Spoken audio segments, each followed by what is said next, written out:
2 years ago, the toxic fate smile spread like a virus.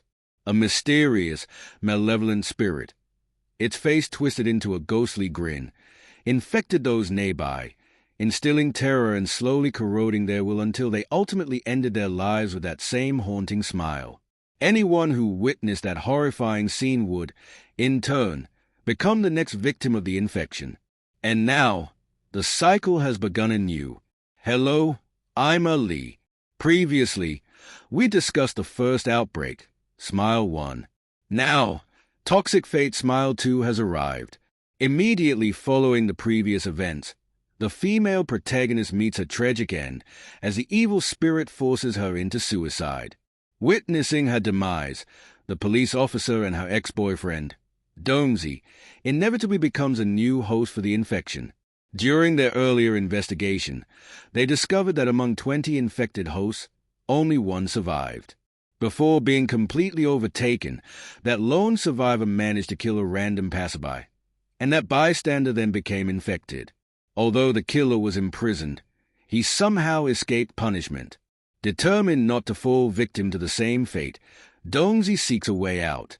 In his desperation, he approaches a notorious criminal, planning to use him as a pawn in a risky bid for escape. In a brutal confrontation, both men end up killing each other.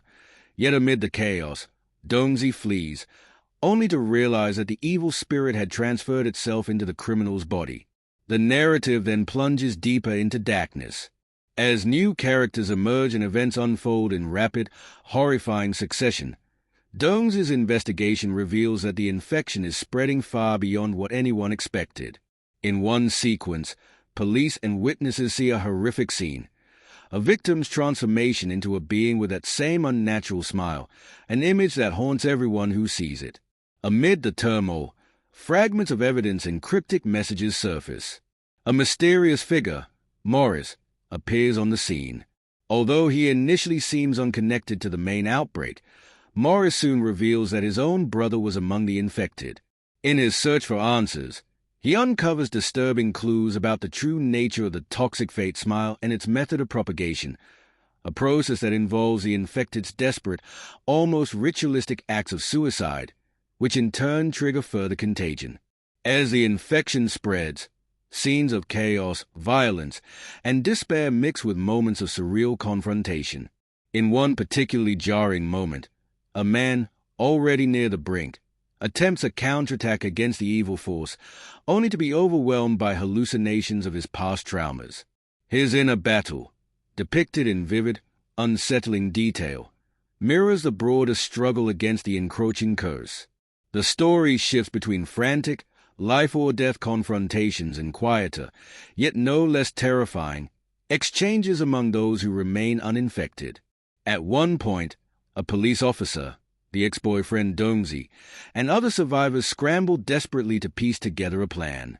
They learn that the only way to stop the infection might be to force a fake death, a method to break the evil spirit's hold by transcending its control. Yet even this solution is fraught with risk, as no one can be sure if it will work. In a final series of events, as chaos reigns and bodies fall with that signature ghastly smile, the infected begin to show signs of a collective, uncontrollable uprising. Every moment is punctuated by brutal violence, surreal exchanges, and an ever-present sense of doom. The infection, like a contagion of despair, continues to spread, leaving questions lingering. Will there be a third outbreak? Can anyone truly escape the clutches of the toxic fate smile?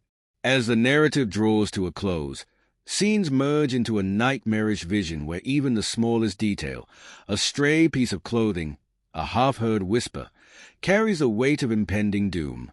The haunting smile remains imprinted on every victim's face, a chilling reminder that the cycle of infection is far from over.